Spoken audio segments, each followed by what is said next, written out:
Wal akhdhu ay at-ta'allum. Ta'allum at-tajwid dia adalah hakmun lazim.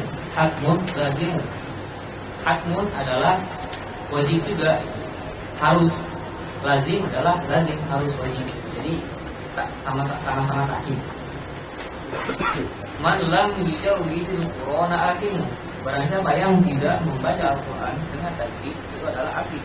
Sebagaimana kita sudah mengetahui di awal alasannya apa, dalilnya di mana seperti itu. Adapun untuk perkara berikutnya, berdosa itu kembalikan kepada Allah SWT.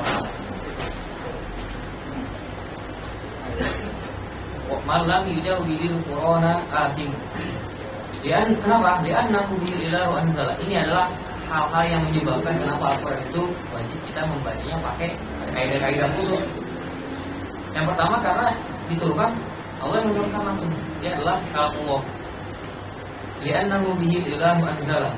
Wa hakadha minhu ilaina wasala. Ini sebab yang kedua adalah at-tawatur. Tawatir. Ketika Al-Quran diturunkan, misalkan Alhamdu, tiba-tiba itu jadi Alhamdu, memang tidak merubah mana, tapi merubah ke tawatur Al-Quran. Alhamdu, tiba-tiba jadi Alhamdu, itu yang tidak merubah mana, apalagi yang merubah makna. Itu sebabnya. Kemudian sebab yang berikutnya, wa huwa aidon min tilawah. Di samping itu ada hal-hal yang sifatnya itu berkaitan langsung dengan antara orang yang membaca dengan Allah Subhanahu wa taala. Ada juga sebab yang kembalinya kepada orang tersebut. Yaitu apa? Dia sebagai bentuk hilyatul tilawah, hilyatul zina. Hilyah itu adalah perhiasan. Antum bisa membedakan enggak orang yang baca Al-Qur'an tanpa tajwid yang sembarangan sama orang yang membaca Al-Qur'an dengan tajwid? Walaupun orang yang baca Al-Qur'an tanpa tajwid itu tidak ada lagunya, ya, walaupun. Dan orang yang membaca Al-Quran tanpa tajwid lagunya mantap. Contoh contohnya gimana ya? Misalkan yang pertama biasa Alhamdulillahi Rabbil Alamin Ar-Rahmanir Rahim. Sama yang dilaguin Alhamdulillahi Rabbil Alamin. Ini hanya contoh saja. Ya, contohnya lagunya nggak lebih keren lagi kalau saya palsu kan.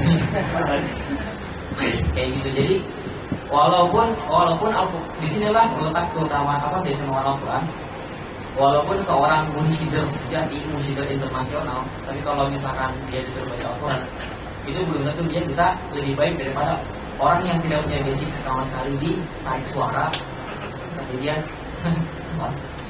Tapi dia menguasai tajwid, dan itu bisa terasa karena Al-Quran itu di hati. Seperti itu hilyatul tilawah. Dan juga wazinatul adai wal qiraah, sama nafsul makna, perhiasan sebagai bentuk. Makanya di sini di samping kita mengetahui ilmu tadi, nanti ada akan lebih bagus dianjurkan suaranya juga dipermak, karena itu salah satu sunnah. Tapi ingat, suara itu hanya nomor sejuta sekian. Yang paling utama itu adalah bagaimana Al-Quran turunkan pertama kali. Baru setelah itu kalau misalkan antum ingin berdakwah dengan Al-Quran, ya minimal kan ketika ada misalkan di Masjid Agung Demak, ada orang Demak kan ini. Masjid Agung Lombok misalkan, Masjid Agung Lombok, sholat subuhnya suara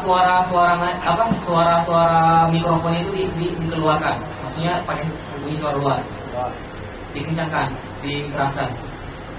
Kan ketika dia ketika sholat itu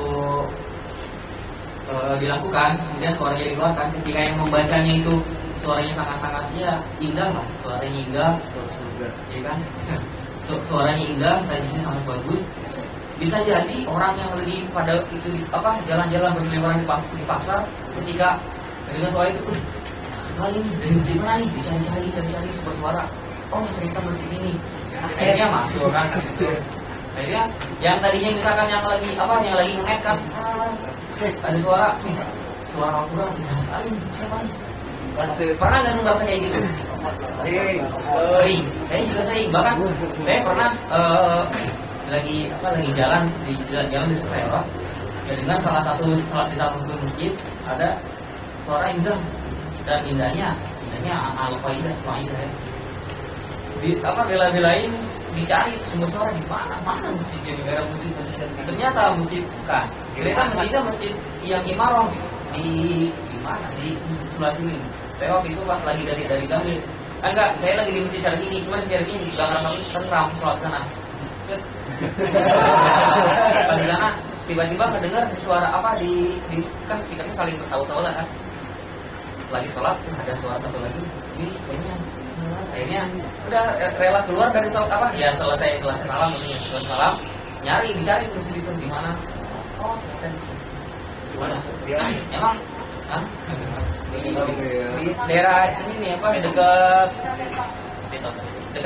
sampai ke sebelah sana. Jadi masjid dari Maro jadi dan ternyata luar biasa. Imamnya jangan tuh lagi di sini. Oh amat. Jadi seperti itu salah satu bentuk dakwah juga, makanya dianjurkan suara bagus juga. Makanya kalau bisa sampai langsung belajar dulu tadi, banyak-banyak juga berdoa. Allahumma zayyin Al-Quran bisawti atau zayin sauti Al-Quran. Jadi apa?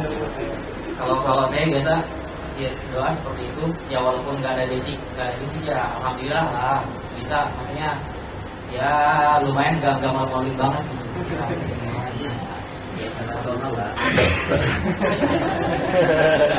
ya. Jadi seperti itu, memang itu anjurannya kan gitu kan, untuk dakwah juga. Itu katanya wazinatul ada wal qiraati.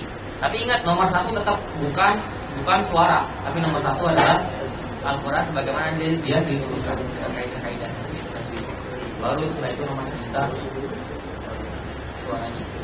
Kemudian dan sekarang masuk ke makna tajwid. Apa yang dimaksud dengan tajwid? Wa huwa sukunil ha wa huwa i'ta'ul hurufi haqqaha. Memberikan setiap huruf itu hak-haknya. Kita kemarin sudah mengetahui apa yang dimaksud haqqul huruf. Min sifatin laha, maksudnya sifat-sifat yang lazimah, atau sifat al-aridah. Tapi sifat al-aridah nanti masuk ke besar. Memberikan setiap huruf hak-haknya dan memberikan setiap huruf itu mustahaknya. Ketika dia ko, kasih dia tafhim, kan? Ketika dia lam, ketika dalam kondisi tafhim, kasih tafhim. Ketika dalam kondisi taki, kasih taki. Seperti itu. Kemarin sudah kita detailkan di maf'ul dengan sifat. Kemudian bait ke-31 masih sambungannya. Tidak sampai di situ. Tadi adalah raddu kulli wahidin min aslihi, raddu kulli harfin wahidin. Ingat ya. Nanti ketika ditanya definisi itu, kalau bisa ya biar kita tidak mentakbir kemana-mana. Ketika dikatakan apa yang dimaksud dengan raddu kulli wahidin min aslihi, ay raddu kulli harfin wahidin ila makhrajihi al-asli, mengembalikan setiap satu huruf ke makhraj asli. Bagaimana kita ketahui kemarin ada makhraj asli, ada makhraj far'i.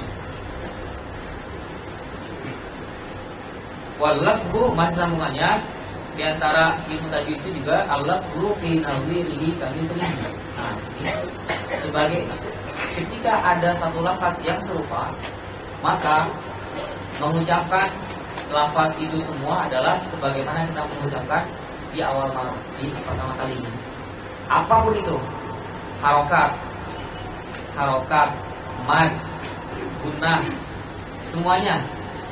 Misalkan contoh satu harokat atum adalah tak segitu, a. Berarti semuanya segitu, nggak boleh misalkan A'udzu billahi minasy syaithanir rajim. Bismillahirrahmanirrahim. Alhamdulillah. Tidak seperti itu, tidak. Kenapa? Karena lafzu binawdir kan ketika di sini satu orang itu semua segitu.